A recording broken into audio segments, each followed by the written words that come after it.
അടുത്തിടെ സമാപിച്ച 5 സംസ്ഥാനങ്ങളിലേക്കുള്ള തെരഞ്ഞെടുപ്പിൽ ബി.ജെ.പി. മിന്നുന്ന വിജയമാണ് സ്വന്തമാക്കിയത്. മധ്യപ്രദേശിൽ അധികാരം നിലനിർത്തിയപ്പോൾ രാജസ്ഥാനിലും ഛത്തീസ്ഗഡിലും കോൺഗ്രസിനെ തറപറ്റിച്ചാണ് ബി.ജെ.പി. ഭരണം പിടിച്ചെടുത്തത്.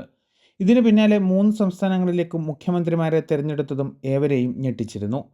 മുതിർന്ന നേതാക്കളെയും ഏറ്റവും കൂടുതൽ സാധ്യത കൽപ്പിക്കപ്പെട്ടവരെയും തഴഞ്ഞ് പുതുമുഖങ്ങളെയാണ് ബി.ജെ.പി. 3ഇടത്തും മുഖ്യമന്ത്രിമാരായി തിരഞ്ഞെടുത്തത്. രാജസ്ഥാനിൽ ഭജൻലാൽ, മധ്യപ്രദേശിൽ മോഹൻ യാദവ്, ഛത്തീസ്ഗഡിൽ വിഷ്ണുദേവ് സായ് എന്നിവരെയാണ് ബി.ജെ.പി. മുഖ്യമന്ത്രിയായി തിരഞ്ഞെടുത്തത്. ഇത് പല രാഷ്ട്രീയ നിരീക്ഷകരെയും ഞെട്ടിക്കുന്നതായിരുന്നു. എന്നാൽ ഇതിൽ അത്ഭുതപ്പെടാൻ ഒന്നുമില്ല എന്നായിരുന്നു പ്രധാനമന്ത്രി നരേന്ദ്രമോദിയുടെ പ്രതികരണം.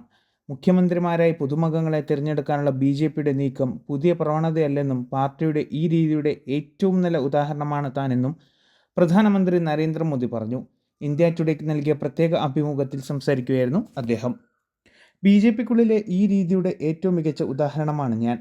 ഗുജറാത്ത് മുഖ്യമന്ത്രിയായപ്പോൾ എനിക്ക് മുൻ ഭരണപരിചയം ഉണ്ടായിരുന്നില്ല.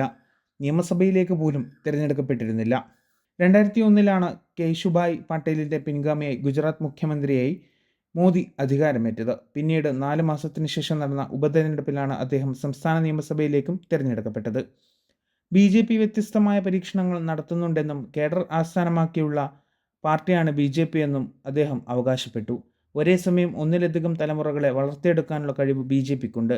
ബി.ജെ.പിയുടെ അധ്യക്ഷന്മാരെ നോക്കൂ, ഓരോ വർഷവും പുതിയ മുഖങ്ങൾ നിങ്ങൾ കാണും, നരേന്ദ്രമോദി പറഞ്ഞു. ഗുജറാത്ത് മന്ത്രിസഭയിലേക്കും ഡൽഹി മുനിസിപ്പൽ കോർപ്പറേഷനിലേക്കും പാർട്ടി പുതുമുഖങ്ങളെ തിരഞ്ഞെടുത്തതായും അദ്ദേഹം പറഞ്ഞു. ജനാധിപത്യത്തിൽ പുതിയ തലമുറകൾക്ക് അവസരങ്ങൾ നൽകേണ്ടത് അത്യന്താപേക്ഷിതമാണ്. ഈ ജനാധിപത്യ ചർച്ചയാണ് ജനാധിപത്യത്തെ ഊർജ്ജസ്വലമാക്കുന്നത് എന്നും അദ്ദേഹം കൂട്ടിച്ചേർത്തു. കുടുംബാധിപത്യം അടിസ്ഥാനമാക്കിയുള്ള പാർട്ടികൾക്ക് ഈ ജനാധിപത്യ ഭരണം ബുദ്ധിമുട്ടാണ് എന്നും അദ്ദേഹം പരിഹസിച്ചു. ഇന്നത്തെ മറ്റ് പാർട്ടികളിൽ ഭൂരിഭാഗവും കുടുംബാധിപത്യ പാർട്ടികളാണ് എന്നതിനാൽ 3 ഹിന്ദി ഹൃദയഭൂമി സംസ്ഥാനങ്ങളിലേക്ക് ബി.ജെ.പി. പുതിയ മുഖങ്ങളെ തിരഞ്ഞെടുത്തത് ഒരു പുതിയ പ്രവണതയായി കാണപ്പെടുമെന്നും പ്രധാനമന്ത്രി കൂട്ടിച്ചേർത്തു.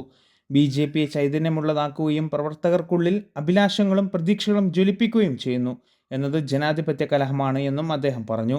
കഠിനാധ്വാനത്തിലൂടെ തങ്ങൾക്കും പാർട്ടിയിൽ ഉയരാൻ കഴിയുമെന്ന് അവർ കരുതുന്നു എന്നും മോദി കൂട്ടിച്ചേർത്തു. News desk one India Malayalam.